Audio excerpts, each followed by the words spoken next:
If you've been watching the news locally in the Seattle area, you will have heard of an 82-year-old missing woman named Marcia Norman. So initially when this came out, it was, sort of missing person. And I'll say that, we get a lot of missing persons alerts related to elderly people, who wandered off is usually the case or something like that. You get the silver alerts. It was very clear as soon as this went out from the Thurston County Sheriff's Office that there was more to this case. Their missing person flyer noted that she, and what they put out initially is that she was last heard from on April 1st. So both of her vehicles, they were found still parked at her house near McIntosh Lake. But the condition of her home is what set investigators off on a real criminal tangent with this case. It looked like she had left very abruptly. There were dishes in the sink that had been half cleaned. There were some other things, tasks in the house that were just halfway done. And they learned that the day that she was last seen, she'd had dinner with her handyman. So the evening of April 1st, she had dinner with her handyman, a man named Jeffrey Ziz, 47 years old.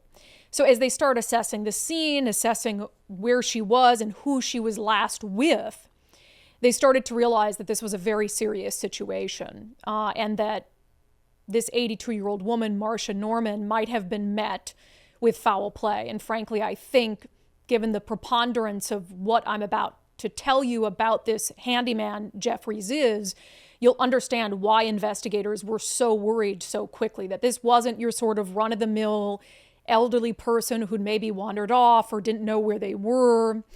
So this is the epitome of why on this show we always talk about the soft-on-crime policies of the Democrats. Now, I think it's probably very likely, and I hate to say this, but I'm being realistic, that something very bad has happened to Marcia, given this man's criminal history, which I'll get into momentarily. But we talk all the time about these soft sentences that are handed down. And it's not just laws being pushed by the Democratic Party in Olympia that seek to help criminals, seek to reduce punishments for criminals.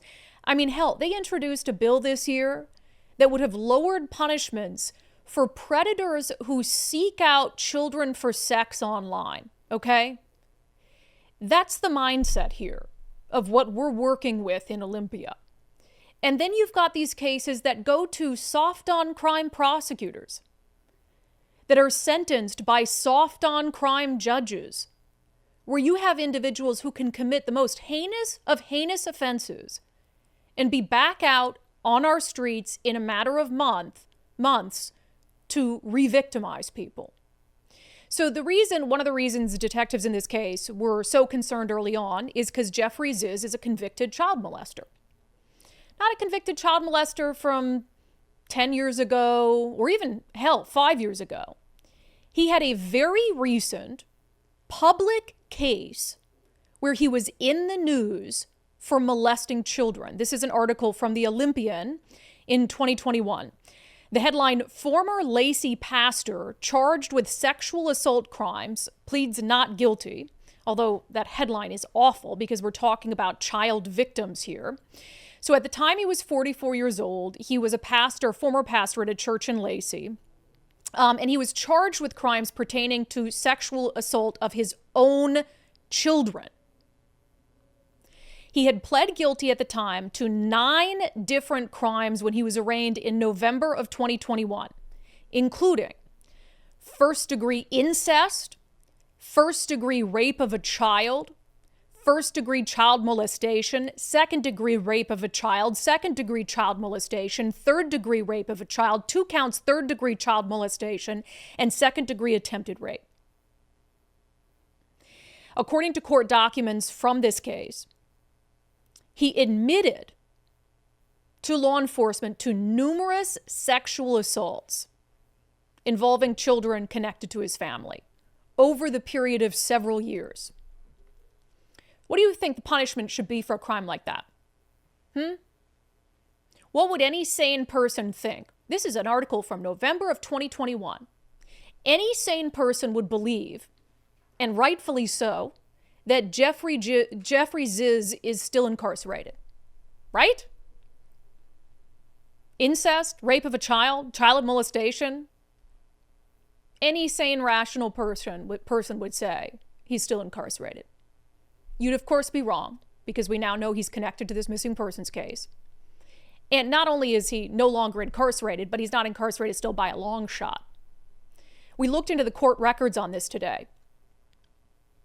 11 months. 11 months. He ended up pleading guilty to a few of the 9 charges, including child molestation and communication with a minor for immoral purposes. 11 months. Not even in prison. Not even in prison, you guys. 11 months in the local jail with credit for time served. And, 6 years partial custody, community custody. In what universe is 11 months in jail appropriate for someone who admittedly molested children over a period of several years? So he's back out on the streets in a matter of months, and now there is a real belief that he is responsible for the disappearance of 82-year-old Marcia Norman from her home. I will say for now, he is off the streets.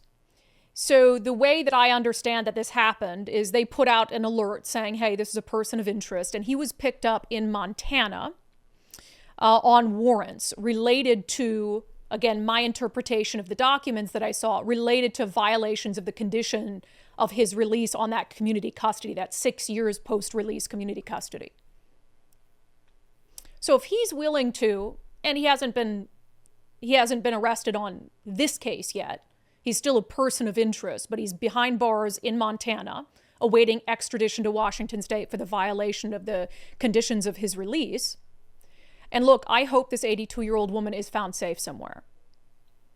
But based on many, many years covering cases like this, and I'm sure law enforcement has told the family the same thing, that is looking less and less likely. So here you have someone, this is Washington State, welcome. Here you have someone who committed, admittedly, was convicted, pled guilty to the worst of the worst types of crimes that you can commit on this earth. The molestation of an innocent child. Gets a slap on the wrist because this is the state we're living in. And allegedly gets back out within a short period of time, is re-victimizing people. Does that surprise anyone with a brain? No. But I'll tell you what, if he hurt this woman, and if he's responsible for this, Democrats in Washington State have blood on their hands.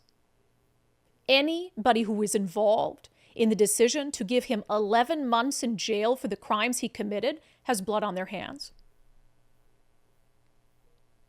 And including the judge, including the prosecutor, including the defense attorney, and anyone who continues to push these soft on crime policies and support them and vote for the people, but vote back into office the people who push these policies, have blood on their hands. So we'll wait for an update. I'm hoping it's a positive one. I very much doubt that it is.